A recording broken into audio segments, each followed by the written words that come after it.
ரீசெண்டாக நிறைய கிரியேட்டர்ஸ் இனிமேல் அடோப் பக்கம் தலை வச்சு கூட படுக்க மாட்டோம் அண்ட் அடோபோட ஆல்டர்னேட்டிவ் என்ன அப்படின்றதையும் நிறைய பேர் தேட ஆரம்பிச்சிட்டாங்க. மேபி நீங்கள் நினைக்கலாம் இது அடிக்கடி நடக்கிறது தானே. பட் இந்த தடவை நம்மளுடைய அடோப் கம்பெனி ஒரு தரமான சம்பவத்தை பண்ணி தான் இவ்வளோ பெரிய பிரச்சனையில் மாட்டிக்கிட்டாங்க. ஸோ இது என்ன சம்பவம், என்ன காரியம், எதுக்காக இவ்வளோ கிரியேட்டர்ஸும் கொந்தளிச்சு போயிருக்கிறாங்க அண்ட் இதுக்கான சொல்யூஷன் என்ன அப்படின்றத இந்த வீடியோவில் நம்ம டீட்டெயிலாக பேசலாம் வாங்க.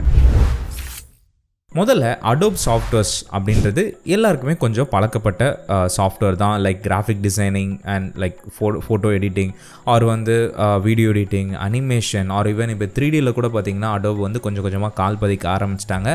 ஸோ இந்த மாதிரிப்பட்ட ஃபீல்டில் இருக்கிற எல்லாருக்குமே அடோப் அப்படின்ற வார்த்தை கேள்விப்பட்டு அந்த சாஃப்ட்வேர்ஸ் அட்லீஸ்ட் ஒரு தடவையாவது அவங்க ஒர்க் பண்ணி பார்த்துருப்பாங்க. ஒரு பாயிண்ட் ஆஃப் டைமில் இந்த அடோப் கம்பெனியை அடிச்சுக்க ஆளே இல்லை அப்படின்ற அளவுக்கு இந்த க்ரியேட்டிவ் ஃபீல்டில் காலை பதிச்சு நின்றுட்டு இருந்தாங்க. பட் இப்போ கொஞ்சம் நாட்களாக பார்த்தீங்க அப்படின்னா அதுக்கு நிறையவே ஆல்டர்னேட்டிவ்ஸ் வர ஆரம்பிச்சிருச்சு. அண்ட் ஒரு சேடான ட்ரூத் என்ன அப்படின்னா அந்த ஆல்டர்னேட்டிவ்ஸும் நல்லாவும் இருக்குது. அந்தளவுக்கு ஒரு காம்படிஷனை க்ரியேட் பண்ணி வச்சுருக்காங்க இந்த மார்க்கெட்டில். இந்த மாதிரி டைமில் தான் நம்ம ஏஐ தம்பி லைட்டாக எட்டி பார்த்து மொத்த மார்க்கெட்டிங், அதாவது ஒரு சாஃப்ட்வேர் எக்ஸ்பீரியன்ஸுன்ற அந்த விஷயத்தையே பயங்கரமாக தலைகீழ மாற்றி போட்டு போயிட்டுருக்கு. அண்ட் இங்கே பார்த்தீங்க அப்படின்னா எல்லா கம்பெனிஸுமே இந்த ஏஐ மூலமாக அதாவது அந்த ஏஐ ட்ரைன் பண்ணி அது மூலமாக ஒரு டூல்ஸை க்ரியேட் பண்ணி ஈஸியாக மக்கள்கிட்ட எடுத்துகிட்டு போகிறது. ஸோ அதை ஃபோக்கஸ்டாக தான் எல்லா கம்பெனிஸுமே இந்த இடத்துல போட்டி போட்டுட்ருக்காங்க. ஸோ இந்த மாதிரி ட்ரைன் பண்ணி ஒரு டூலை க்ரியேட் பண்ணுறது, அதாவது ஒரு ஏஐ டூலை க்ரியேட் பண்ணுறது அப்படின்றது தான் machine learning, deep learning. So இந்த மாதிரிப்பட்ட நிறைய டேர்ம்ஸ் இருக்குது, நிறைய டெக்னிக்கலான விஷயங்கள் இருக்குது. அதை பற்றி நம்ம ரொம்ப டீட்டெயிலாக போக வேண்டாம். இந்த மாதிரி ட்ரைன் பண்ணி எடுக்கிறதுக்கு அவங்க முக்கியமாக யூஸ் பண்ணுறது ஆல்ரெடி இருக்கிற டேட்டா தான். ஒரு கம்பெனி இந்த மாதிரி ஏஐ டூலுக்கு டேட்டாவை கலெக்ட் பண்ணி க்ரியேட் பண்ணுறாங்க அப்படின்னா பரவாயில்ல. இங்கே எவ்வளவோ கம்பெனிஸ் டே டு டே எக்கச்சக்கமான விஷயங்களை க்ரியேட் பண்ணணும், அதாவது சின்ன சின்ன விஷயத்துக்கும் ஒரு ஏஐ டூலை க்ரியேட் பண்ணணும்னு சொல்லி அவ்வளோ டேட்டாஸையும் கேதர் பண்ணிக்கிட்டு இருக்காங்க. ஸோ ஒரு பாயிண்ட் ஆஃப் டைமில் அந்த டேட்டாஸ் எல்லாமே காலியாயிருச்சு அப்படின்னா அடுத்த கட்டமாக அவங்க பண்ணுற ஒரு விஷயம் என்ன அப்படின்னா எல்லா கம்பெனிஸுமே இங்கே போட்டி போட்டுட்டு எப்படியாவது இன்னும் டேட்டாஸை கலெக்ட் பண்ணணும், இன்னும் மக்களுடைய தேவைகளை புரிஞ்சுக்கணும், அவங்க எப்படி இதை யூஸ் பண்ணுறாங்க, என்ன பண்ணுறாங்க, அதை எப்படி அவங்க அச்சீவ் பண்ணுறாங்க. ஸோ இந்த மாதிரிப்பட்ட எல்லா விஷயமும் அவங்களுக்கு கிடச்சாதான் அவங்க கையில் இருக்கிற அந்த ஏஐ டூலை அவங்க ட்ரெயின் பண்ண முடியும். ஸோ அதுக்காக தான் எல்லா கம்பெனிஸுமே இங்கே போட்டுட்டு அவங்களுடைய டேட்டா பாலிசியாக இருக்கட்டும், ப்ரைவசி பாலிசியாக இருக்கட்டும், எல்லா பாலிசியும் அப்டேட் பண்ணி அவங்க நிறைய விஷயங்களை பண்ணிக்கிட்டு இருக்காங்க. அண்ட் இதை கொஞ்சம் கூட ஓப்பனாக அண்ட் கொஞ்சம் தெளிவாக சொல்லணும் அப்படின்னா திருடிட்டு இருக்காங்க. இந்த கேஸில் தான் நம்மளுடைய அடோப் தம்பியும் செமையாக மாட்டிக்கிட்டாரு. லைக் நம்ம ஒரு சாஃப்ட்வேர் இன்ஸ்டால் பண்ணுறோம் ஆர் ஏதோ ஒரு விஷயம் பண்ணுறோம் அப்படின்னா நமக்கு நிறைய டேர்ம்ஸ் அண்ட் கண்டிஷன்ஸ் அப்படின்னு சொல்லிட்டு பக்கமாக இருக்கும். விச் இஸ் நம்ம நிறைய நேரம் அதை கண்டுக்கவே மாட்டோம். நானுமே அப்படி தான், அதை கண்டுக்காமல் தான் அப்படியே நெக்ஸ்ட்னு கொடுத்து இன்ஸ்டால் பண்ணிடுவோம், அக்செப்ட் கொடுத்து. இந்த மாதிரிப்பட்ட திருட்டுத்தனத்துக்கு, அதாவது டேட்டா கலெக்ட் பண்ணுறதுக்கான முதல் வழி, அதாவது திருடுறதுக்கான முதல் ஸ்டெப்பே இந்த டேர்ம்ஸ் அண்ட் கண்டிஷன்ஸில் நம்ம அக்செப்ட் கொடுக்குற அந்த ஒரு சின்ன கிளிக் தான். ஓகே ஒரு டேர்ம்ஸ் அண்ட் கண்டிஷனை பார்த்து அடோபுக்கு, அதாவது இவ்வளோ ஒரு பெரிய கம்பெனிக்கு ஒரு ப்ராப்ளம் வரணும், அந்த அளவுக்கு ஒரு மோசமான டேர்ம்ஸ் அண்ட் கண்டிஷனா அப்படின்னு நீங்கள் யோசிச்சிங்கன்னா எஸ், ரொம்பவே சீரியஸான, ரொம்பவே மோசமான, இவ்வளோ பெரிய ஒரு கம்பெனி அப்பட்டமாக வெளிப்படையாக இந்த மாதிரி போடுறது எவ்வளோ பெரிய தப்பு அப்படின்றத இந்த ப்ராப்ளம் நமக்கு உணர்த்துது. ஸோ அந்தளவுக்கு ப்ராப்ளம் வரதுக்கு காரணமாக இருந்த அந்த டேர்ம்ஸ் அண்ட் கண்டிஷன் என்ன அப்படின்றத இப்போ நம்ம பார்க்கலாம். முதல்ல பார்த்திங்க அப்படின்னா அவங்க சொன்ன ஒரு முதல் விஷயம், கண்டென்ட் எல்லாத்தையுமே நாங்கள் எங்களுடைய மிஷின் லேர்னிங், அதாவது ஏஐ ட்ரெயின் பண்ணுறதுக்காக நாங்கள் யூஸ் பண்ணுவோம். அண்ட் உங்களுடைய ஃபைல்ஸ் எல்லாமே எங்களுக்கும் சொந்தம் தான், ஆர் நாங்கள் தேவைப்படுற மாதிரி யூஸ் பண்ணிப்போம் அப்படின்னு சொல்லியிருந்தாங்க. நான் உங்களுடைய ஃபைலை யூஸ் பண்ணிப்பேன், நீங்கள் எங்களுடைய சாஃப்ட்வேரை யூஸ் பண்ணி க்ரியேட் பண்ணுற எல்லா ஒர்க்குமே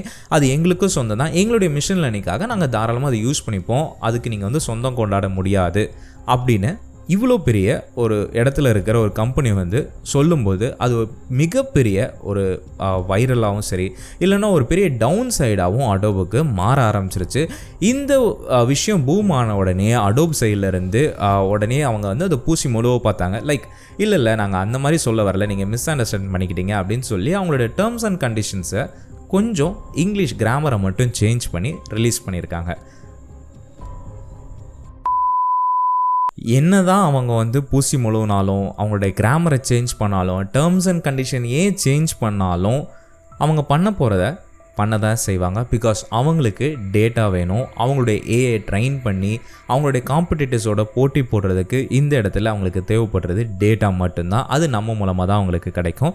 ஸோ அதில் அவங்க கான்சன்ட்ரேஷனோட தான் இருப்பாங்க. பட் இப்படி அதை கிளாஸாக பண்ணுறது, எப்படி லைக் ராயலாக அந்த திருட்டை பண்ணுறது, அதுதான் அவங்க வந்து மெயினாக பண்ணிகிட்டு இருப்பாங்க. இது மூலமாக நான் என்ன சொல்ல வரேன் அப்படின்னா, இது வந்து அடோப் தான் பண்ணுவாங்க, அடோப் தான் இப்படி பண்ணிகிட்டு இருக்காங்க, அடோப் தான் மோசம் பண்ணுறாங்க. நம்ம யூஸ் பண்ணுற வாட்ஸ்அப்பாக இருக்கட்டும், இன்ஸ்டாகிராமாக இருக்கட்டும், Facebook, YouTube or any platform, any tech, அதாவது ஒரு சாஃப்ட்வேர், எல்லாருமே இந்த விஷயத்தில் தான் ஃபோக்கஸ்டாக இருக்காங்க. ஸோ இதுக்கு என்ன தான் சொல்யூஷன்னா, ஆல்டர்னேட்டிவ் சாஃப்ட்வேர் பார்த்துட்டு போயிடலாமே, அதான் பெஸ்ட் அப்படின்னு நீங்கள் யோசிச்சிங்கன்னா நல்ல சொல்யூஷன் தான். பட் நீங்கள் ஃப்ரீயாக ஒர்க் பண்ணுறீங்க, லைக் ஃப்ரீலான்சிங்காக ஒர்க் பண்ணுறீங்க, இல்லை அப்படின்னா நீங்கள் வந்துட்டு தனியாக ஒரு ஓனாக ஒரு கம்பெனி வச்சுருக்கீங்க அப்படின்னா okay, no problem, you can do it that. But நீங்கள் அதே நேரத்தில் ஒரு கம்பெனி கீழே ஒர்க் பண்ணிகிட்ருக்கீங்க, ஒரு ஸ்டுடியோவில் ஒர்க் பண்ணுறீங்க அப்படின்ற பட்சத்தில் கண்டிப்பாக நீங்கள் அந்த இடத்துல வந்துட்டு இல்லை எனக்கு இதில் நான் ஒர்க் பண்ண மாட்டேன், இந்த சாஃப்ட்வேர் தான் ஒர்க் பண்ணுவேன் நம்ம சொல்ல முடியாது. அது கண்டிப்பாக கஷ்டம் இல்லையா? அப்போது நீயே ஒரு சொல்யூஷனை சொல்லு, என்ன பண்ணலாம் அப்படின்னு நீங்கள் என்கிட்ட கேட்டிங்கன்னா, என்னை பொறுத்த வரைக்கும் அடோபை பீட் பண்ணிவிட்டு அடோபுக்கு ஈக்குவலாக இன்னொரு சாஃப்ட்வேர் வரணும் அப்படின்னா அதுக்கு கண்டிப்பாக இனிமேல் ரொம்பவே டைம் எடுக்கிற ஒரு விஷயந்தான். இந்த நைட்டில் இன்னொரு சாஃப்ட்வேர் அப்படியே பூம் ஆகி வந்துடாது. பிகாஸ் நிறைய R&D பண்ணணும், நிறைய பிகாஸ் அடோப் வந்து ஒரு பெரிய ஒரு விஷயத்தையே பண்ணி வச்சுருக்காங்க. அண்ட் இது வந்து அடோப் சாஃப்ட்வேருக்கு உரியது மட்டும் கிடையாது, ஏகப்பட்ட சாஃப்ட்வேர்ஸ், ஏகப்பட்ட ஆப்ஸ், இந்த மாதிரிப்பட்ட விஷயத்தை தான் பண்ணிகிட்ருக்காங்க. இவங்க ஓப்பனாக சொல்லிட்டாங்க, நிறைய பேர் இந்த இடத்துல சொல்லாமல் நிறைய விஷயங்களை இங்கே பண்ணிக்கிட்டு இருக்காங்க. நீங்கள் ஃபோனில், அதாவது உங்களுடைய ஃபோனை நீங்கள் எடுத்து பார்த்தாலே தெரியும், அதில் இருக்கிற எல்லா ஆப்புமே ஓகேங்களா.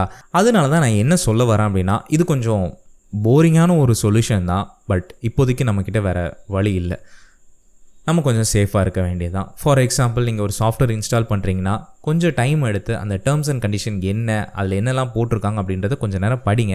நானுமே அந்த முடிவை இப்போ எடுத்திருக்கேன், இனிமேல் நம்ம அதை கொஞ்சம் படித்து பார்க்கலாம் அப்படின்ட்டு.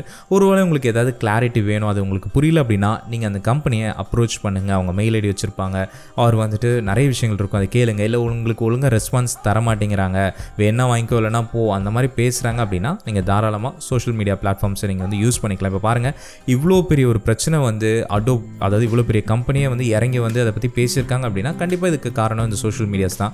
ஸோ நீங்கள் தாராளமாக அதை பற்றி நீங்கள் உங்களுடைய கருத்துக்களை வந்துட்டு சோஷியல் மீடியாவில் நீங்கள் பேசலாம். அது கண்டிப்பாக நிறைய பேர் வந்து அதை பற்றி லைக் பேசுவாங்க. ஸோ இது மூலமாக ஒரு பெரிய மாற்றத்தை நம்மளால் உண்டு பண்ண முடியும். அண்ட் நீங்கள் ஒருவேளை ஒரு சாஃப்ட்வேர் டெவலப்பராக இருந்தீங்க அப்படின்னா ஒய் நாட், நீங்கள் கண்டிப்பாக அதை ட்ரை பண்ணி பார்க்கலாம். இந்த மாதிரி ஒரு க்ரியேட்டிவ் சாஃப்ட்வேரை வந்துட்டு க்ரியேட் பண்ணுறதுக்கு இது ஈஸியான ஜாப் இல்லை, I know. But why not, சும்மா ட்ரை பண்ணி பாருங்கள். க்ரியேட்டர்ஸ் நாங்கள் இருக்கோம் உங்களை சப்போர்ட் பண்ண. கடைசியாக ஒரே ஒரு விஷயங்க, நான் ஒரு ரீலில் பார்த்தது ரொம்பவே இன்ஸ்பைரிங்காக இருந்துச்சு, உங்களுக்கும் அது நல்லாயிருக்கும்னு நினைக்கிறேன். இந்தியன்ஸ் நிறைய பேர் வந்து வெளிநாட்டு கம்பெனிஸில் பெரிய போஸ்டிங்கில் இருக்காங்க, லைக் சிஓஸாக இருக்காங்க, அந்த மாதிரிப்பட்ட இடங்களில் இருக்காங்க. அதை நம்ம நினச்சி ரொம்பவே பெருமைப்படுவோம், நிறைய பேர்கிட்ட அதை பற்றி நம்ம ஷேர் பண்ணியிருக்கோம், பேசுவோம். ஸோ அது நமக்கு ரொம்பவே ப்ரைடான ஒரு விஷயமா இருக்கும். பட் அது மட்டுமே நம்மளுடைய ப்ரைடாக இருந்துட்டால் நல்லா இருக்காது இல்லையா? நம்ம, அதாவது இந்த கம்பெனிஸ், பெரிய பெரிய கம்பெனிஸ், பெரிய விஷயங்கள், இது எல்லாமே அது இந்தியன்ஸோடது தான் அப்படின்னு சொல்லி பெருமைப்பட வேண்டிய நாட்கள், அந்த நேரம் வந்துருச்சுன்னு நினைக்கிறேன். உங்களுக்கு புரிஞ்சுருக்குன்னு நம்புகிறேன். So let's start.